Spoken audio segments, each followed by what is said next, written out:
এই ভিডিওতে আমরা ষষ্ঠ শ্রেণী তৃতীয় পর্যায়ক্রমিক মূল্যায়নের পরিবেশ এবং বিজ্ঞানে 2 নম্বর স্কুলের প্রশ্ন উত্তরগুলো আলোচনা করব। একে আছে সঠিক উত্তরটি নির্বাচন করো। আই বলেছে মানুষের হাতের অগ্রভাগ কোন শ্রেণীর লিভার? তৃতীয় শ্রেণীর লিভার। 2 স্ক্রুয়ের গায়ে যে ধাতব প্যাচ থাকে তা হলো নততল। 3 প্রাথমিক বা মৌলিক রাশি হলো সময়। 4 এসআইতে তীব্রতার একক হচ্ছে আলোক তীব্রতার একক ক্যান্ডেলা। 5 স্পর্শহীন বল হলো ওজন। 6 একটি নবীকরণযোগ্য শক্তির উৎস সৌরশক্তি। 7 সিএ যে মৌলের চিহ্ন সেটি ক্যালসিয়াম। 8 হাইড্রোজেন সালফাইডের সংকেত H2S। 9 সকল শক্তি শেষ পর্যন্ত যে শক্তিতে রূপান্তরিত হয় তা হলো তাপশক্তি। 10 নততল যত হেলানো হয় তার যান্ত্রিক সুবিধা তত বাড়ে। 11 আগুন জ্বলতে সাহায্য করে O2 মানে অক্সিজেন। 12 চিনির অণুতে যে মৌলটি থাকে না তা হলো নাইট্রোজেন। চিনির সংকেত C6H12O6 মানে কার্বন, হাইড্রোজেন আর অক্সিজেন থাকে, নাইট্রোজেন থাকে না। 13 কার্বন ডাইঅক্সাইড আর জলের মিশ্রণে তৈরি হয় সোডা ওয়াটার। 2 আছে সংক্ষিপ্ত উত্তর দাও। আইতে দিয়েছে কুয়ো থেকে জল তোলার সময় কোন যন্ত্র ব্যবহৃত হয়? কপিকল। 2 দিয়েছে উষ্ণতা মাপার যন্ত্রের নাম কি? থার্মোমিটার। 3 বলেছে ঘর্ষণের ফলে ড্যাশ উৎপন্ন হয়, এটা তাপ। 4 যে বিন্দুকে কেন্দ্র করে লিভার অবাধে ঘুরতে পারে তার নাম আলম্ব। 5 উদ্ভিদের বৃদ্ধি পরিমাপক যন্ত্রের নাম অক্সানোমিটার। 6 প্রমাণ মিটার মাপার সময় কত উষ্ণতা রাখা হয়? 0 ডিগ্রি সেলসিয়াস। 7 জলের তড়িৎ বিশ্লেষণে ক্যাথোডে হাইড্রোজেন উৎপন্ন হয়। 8 আবার একটা শূন্যস্থান দিয়েছে, বলেছে কোন শ্রেণীর লিভারে যান্ত্রিক সুবিধা এক অপেক্ষা কম? তৃতীয় শ্রেণীর লিভারে। 9 দিয়েছে টেনে স্প্রিংয়ের দৈর্ঘ্য বাড়ালে কোন শক্তি সঞ্চিত হয়? গতিশক্তি। 10 PCl5 যৌগে ক্লোরিন পরমাণুর সংখ্যা হলো 5। 3 আসি। 3 আইতে বলেছে এসআইতে প্রবাহ মাত্রার একক হলো অ্যাম্পিয়ার। এটি মূল একক না লব্ধ একক? এটি মূল একক। 2 দিয়েছে শক্তি নিত্যতা সূত্রটি লেখো। শক্তি নিত্যতা সূত্র হচ্ছে শক্তিকে সৃষ্টি বা ধ্বংস করা যায় না, শক্তিকে কেবলমাত্র এক রূপ থেকে অন্য রূপে রূপান্তরিত করা যায়। মহাবিশ্বে মোট শক্তির পরিমাণ নির্দিষ্ট এবং অপরিবর্তনীয়। 2 দিয়েছে নিকেল আর কপার গুঁড়োর মিশ্রণ থেকে নিকেলকে কিভাবে আলাদা করা হয়? নিকেল ও কপার গুঁড়োর মিশ্রণে একটি দণ্ডচুম্বক নিয়ে ভালো করে ঘোরালে নিকেল চৌম্বক পদার্থ হওয়ায় চুম্বক দ্বারা আকৃষ্ট হয়ে দণ্ডচুম্বকের গায়ে আটকে যায়। ফলে নিকেল গুঁড়ো সমেত দণ্ডচুম্বকটিকে আলাদা করে নিলে পাত্রে শুধু কপার গুঁড়ো পড়ে থাকে। কপার অচৌম্বক পদার্থ হয়, চুম্বক দ্বারা আকৃষ্ট হয় না। 4 বলেছে ম্যাগনেসিয়াম ফিতা বাতাসে পোড়ালে কি উৎপন্ন হয়? ম্যাগনেসিয়াম অক্সাইড উৎপন্ন হয় এবং সাদা ছায়ের আকারে পড়ে থাকে। 5 বলেছে যে কোনো দুটি ধাতুর নাম ও চিহ্ন লেখো। সোনা হচ্ছে AU আর রূপা হলো AG। 6 দিয়েছে অবশেষ এবং পরিশ্রুত কাকে বলে?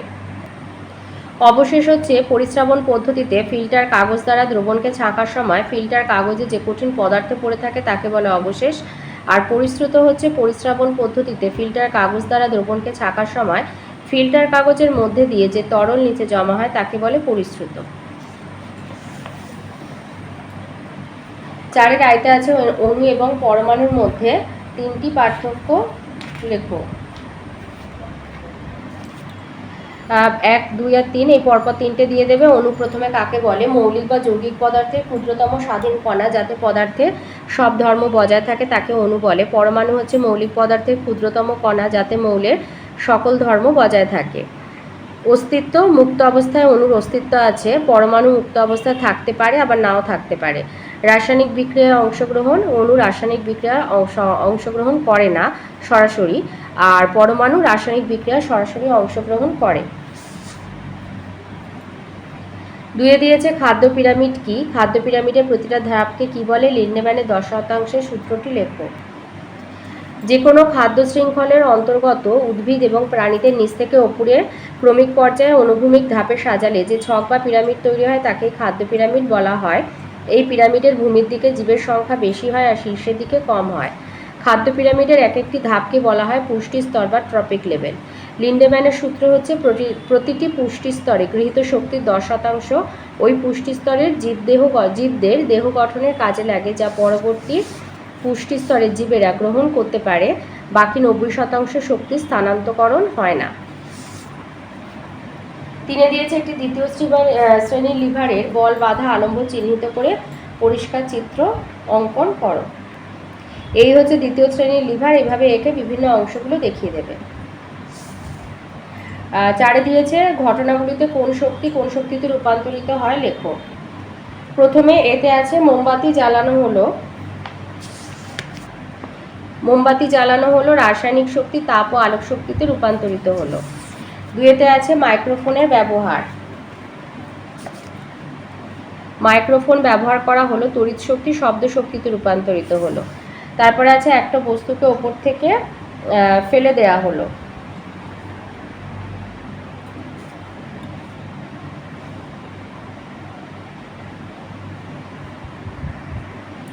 এখানে যেমন দেওয়া আছে একটি ক্যাম্বিস বলকে ওপর থেকে ছেড়ে দেওয়া হলো, তো যে কোনো বস্তুকে ওপর থেকে ফেলে দেওয়া হলে স্থিতিশক্তি গতিশক্তিতে রূপান্তরিত হলো। 5 দিয়েছে O2O আর O2 বলতে কি বোঝায়।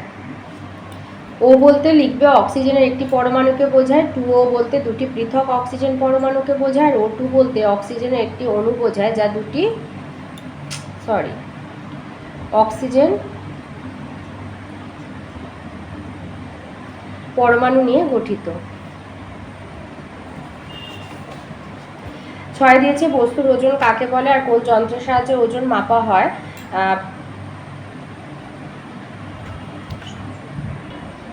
লিখবে পৃথিবীর ওপরে থাকা কোনো বস্তুকে পৃথিবী নিজের কেন্দ্রের দিকে যে বল দ্বারা আকর্ষণ করে তাকে ওজন বলা হয়, আর এসআইতে ওজনের একক হলো নিউটন। এবারে লাইফ সায়েন্সে আসি। 1 আইতে আছে চুন জাতীয় পদার্থ দিয়ে গোলক গঠিত হয় মোলাস্কার। 2 আছে মৌমাছির নাচের ভাষা আবিষ্কার করেন কার্ল ফন ফ্রিস। 3 টিকটিকি হলো এক ধরনের সরীসৃপ। 4 আমাশয় রোগ ঘটাতে পারে যে জীব সেটি যে জীবরাজ্যের অন্তর্ভুক্ত প্রোটিস্টা। 5 ফাইলেরিয়া রোগে জীবাণু ছড়ায় কিউলেক্স মশা। 6 ছোলা হলো একটি এ আর সি দুটোই হবে সপুষ্পক দ্বিবীজপত্রী উদ্ভিদ। 7 গ্যাসীয় বর্জ্য হলো মিথেন গ্যাস। 8 গমনে অক্ষম প্রাণী স্পঞ্জ। 9 দইয়ের সাজাতে উপস্থিত জীবাণুটি হচ্ছে ব্যাকটেরিয়া। 10 তিমি কোন গোষ্ঠীভুক্ত প্রাণী স্তন্যপায়ী। 2 আইতে বলেছে বিজ্ঞানীরা মানুষের প্রজাতির কি নাম দিয়েছেন হোমো স্যাপিয়েন্স। 2 জীব আর জ্বরের মধ্যবর্তী পর্যায়ের অকোষীয় জীবটির নাম ভাইরাস। 3 দিয়েছে বেমানান শব্দটি বেছে নিয়ে লেখো। Dengue, AIDS, polio, typhoid. Typhoid হবে, টাইফয়েড হচ্ছে ব্যাকটেরিয়া ঘটিত রোগ, বাকিগুলো সব ভাইরাস ঘটিত রোগ। 4 দিয়েছে বীজপত্র কাকে বলে। লিখবে বীজের সঙ্গে লেগে থাকা পাতার মতো অংশকে বীজপত্র বলা হয়ে থাকে। এটি পাতলা বর্বের মতো বা রসালো স্থূল প্রকৃতির হয়। 5 দিয়েছে ডিডিটির পুরো নাম কি। ডিডিটির পুরো নাম হচ্ছে ডাইক্লোরো ডাইফিনাইল ট্রাইক্লোরো ইথেন। 3 আয়তে আছে মেরুদণ্ডী এবং অমেরুদণ্ডী প্রাণীদের পার্থক্য লেখো। মেরুদণ্ডী আর অমেরুদণ্ডী প্রাণীদের পার্থক্য হচ্ছে দেহের পৃষ্ঠদেশ বরাবর লম্বা শক্ত মেরুদণ্ড বর্তমান, অমেরুদণ্ডীদের মেরুদণ্ড অনুপস্থিত। মেরুদণ্ডীদের অস্থি বা তরুণাস্থি দ্বারা অন্তঃকঙ্কাল গঠিত, অমেরুদণ্ডীদের অন্তঃকঙ্কাল গঠিত হয় না। মেরুদণ্ডী প্রাণীদের রক্ত সংবহনতন্ত্র বদ্ধ প্রকৃতির, অমেরুদণ্ডে প্রাণীদের রক্ত সংবহনতন্ত্র থাকলে তা বেশিরভাগ ক্ষেত্রে মুক্ত প্রকৃতির, ব্যতিক্রম হলো কেঁচো। মেরুদণ্ডী প্রাণীদের উন্নত হৃৎপিণ্ড দেখা যায় এবং দেহের সামনের দিকে সেটা অবস্থিত থাকে, আর অমেরুদণ্ডী প্রাণীদের সাধারণত থাকে না, থাকলেও তা দেহের পিঠের দিকে অবস্থিত। আর উদাহরণ মেরুদণ্ডী প্রাণীর মাছ, ব্যাঙ, মানুষ, আর অমেরুদণ্ডী প্রাণীর অ্যামিবা, মশা, মাছি। 3 দিয়েছে ফ্লাই অ্যাশ কি। 3 2 নম্বর প্রশ্ন, ফ্লাই অ্যাশ কি। ফ্লাই অ্যাশ কি? প্রধানত তাপবিদ্যুৎ কেন্দ্রে কয়লা পুড়ে যে সূক্ষ্ম ছাই উৎপন্ন হয় তাকে বলা হয় ফ্লাই অ্যাশ। 3 দিয়েছে 3 নম্বর প্রশ্ন, সাপের বিষ প্রাণীদের কোন তন্ত্রকে আঘাত করে। তো সাপের বিষ কিছু কিছু ক্ষেত্রে স্নায়ুতন্ত্রকে আঘাত করে, আবার কিছু কিছু ক্ষেত্রে সংবহন তন্ত্রকে আঘাত করে। এই যে কোনো বিষ শিকারের স্নায়ুতন্ত্রে আঘাত করে, আবার কোনোটা রক্ত সংবহন তন্ত্রে আঘাত করে। 4 দিয়েছে গুপ্তবীজী এবং ব্যক্তবীজী আর গুপ্তবীজী উদ্ভিদের 2টি পার্থক্য লেখো। ব্যক্তবীজী মানে জিমনোস্পার্ম, গুপ্তবীজী হচ্ছে অ্যাঞ্জিওস্পার্ম। 2টো পার্থক্য বলেছে, তো 1 আর 2টা দিয়ে দিচ্ছি। ব্যক্তবীজী হচ্ছে গুল্ম বা বৃক্ষজাতীয় এবং বহুবর্ষজীবী হয়, আর গুপ্তবীজী হচ্ছে বিরুৎ, গুল্ম বা বৃক্ষজাতীয় এবং একবর্ষজীবী, দ্বিবর্ষজীবী বা বহুবর্ষজীবী হয়। ব্যক্তবীজিতে প্রকৃত ফুল উৎপন্ন হয় না। গুপ্তবীজিতে 4টি স্তবক থাকে, বৃতি, দলমণ্ডল, পুংস্তবক, স্ত্রীস্তবক যুক্ত হয়ে প্রকৃত ফুল উৎপন্ন হয়। 4-এর দাগে আসি। 4-এর আইতে দিয়েছে বিরুৎ গুল্ম বলতে কি বোঝায়, প্রত্যেকটির একটি করে উদাহরণ দাও। বিরুৎ বলতে কি বোঝায়, যে সমস্ত উদ্ভিদের ডালপালা প্রায় থাকেই না, কাণ্ড নরম, রসালো, কাঠবিহীন এবং ছোট প্রকৃতির হয়, তাদের বিরুৎ বা হার্বস বলে। এরা কখনো কখনো লতিয়ে বা পেঁচিয়ে চলে, যেমন ধান গাছ, কুমড়ো গাছ, সর্ষে গাছ। আর গুল্ম হচ্ছে যে সমস্ত উদ্ভিদের কাণ্ড বেশি বড় হয় না, প্রচুর ডালপালা তৈরি করে এবং সামান্য কাষ্ঠল হয়, তাদের গুল্ম বা শ্রাবস বলে। এরা বহু বর্ষজীবী প্রকৃতির হয় আর উচ্চতায় খুব লম্বা হয় না, মাঝারি উচ্চতার হয়। এই গাছগুলিতে অনেক ডালপালা থাকে বলে এদের ঝোপের মতো দেখায়, যেমন লঙ্কা গাছ, জবা গাছ, গোলাপ গাছ। 3-এ দিয়েছে রানী, পুরুষ এবং শ্রমিক মৌমাছির কাজগুলি লেখো।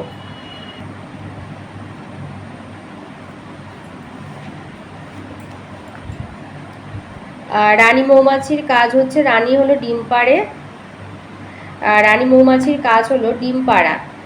আর শ্রমিক মৌমাছির কাজ হচ্ছে রানীর সন্তান প্রতিপালন করা, মধু তৈরি, রানীর যত্ন, মৌচাকের সুরক্ষা প্রদান প্রভৃতি কাজ করে। আর পুরুষ মৌমাছি কেবলমাত্র প্রজননে অংশ নেয়।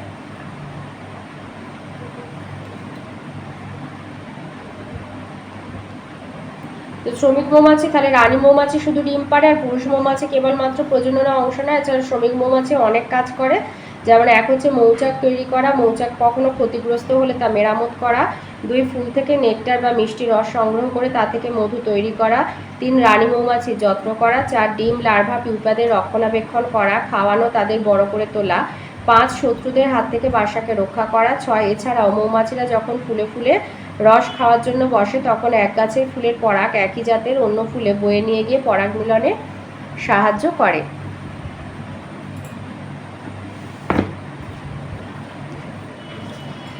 4-এর 3 নম্বর প্রশ্ন, চাষি পিঁপড়েদের প্রিয় খাবার কি আর এই খাবারের চাহিদা তারা কিভাবে মেটায়? চাষি পিঁপড়েদের প্রিয় খাদ্য সাদা রঙের ছত্রাক। চাষি পিঁপড়েরা মাটিতে গর্ত করে বাসা বানায় এবং ওই বাসাতে কাটা পাতা এনে জমায়। পাতা পচে গেলে ওই পাতার ওপর এক বিশেষ ধরনের সাদা রঙের ছত্রাক জন্মায় এবং চাষি পিঁপড়েরা তাদের প্রিয় খাদ্য সংগ্রহ করে। 4-এ দিয়েছে বর্জ্যের ফোড়ার পদ্ধতিগুলি নামসহ সংক্ষিপ্ত বিবরণ দাও। লিখবে বর্তমানে বর্জ্য পদার্থ নিয়ন্ত্রণের জন্য 4টি ব্যবস্থা গ্রহণ করা হচ্ছে। একে ফোড়ার পদ্ধতি বলে। ফোড়ার বলতে বোঝায় রিডিউস, রিইউজ, রিসাইকেল আর রিফিউজ। 1 হচ্ছে কমিয়ে আনা বা রিডিউস, যে সমস্ত বর্জ্য পদার্থ পরিবেশে জঞ্জাল বাড়ায় সেগুলির ব্যবহার কমিয়ে আনা, যেমন প্লাস্টিক ব্যাগ, থার্মোকল, প্লাস্টিক বোতল প্রভৃতি। 2 হচ্ছে আবার কাজে লাগানো, রিইউজ, পরিত্যক্ত বর্জ্য পদার্থকে আবার কাজে লাগানো হয়, যেমন ধাতব বাসনপত্র, রিচার্জেবল ব্যাটারি, ফল ও তরিতরকারির খোসা ইত্যাদি। ফল ও সবজির খোসা, ডিমের খোল, পচা শাকসবজি প্রভৃতি ব্যবহার করে কম্পোস্ট সার বানানো হয়। 3 পুনর্ব্যবহার করা, রিসাইকেল, ফেলে দেওয়া বর্জ্য পদার্থ থেকে আবার নতুন জিনিস তৈরি করা, যেমন প্লাস্টিক খেলনা, লোহার তৈরি বর্জ্য, কাঁচ, কাগজ, অ্যালুমিনিয়াম, স্টিল, চটের বস্তা প্রভৃতি।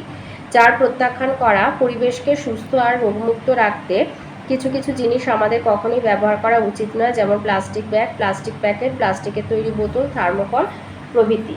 তো এই ছিল আজকের আমাদের ষষ্ঠ শ্রেণী তৃতীয় পর্যায়ক্রমিক মূল্যায়নে পরিবেশ ও বিজ্ঞানের 2 নম্বর স্কুলের প্রশ্নের উত্তরগুলি।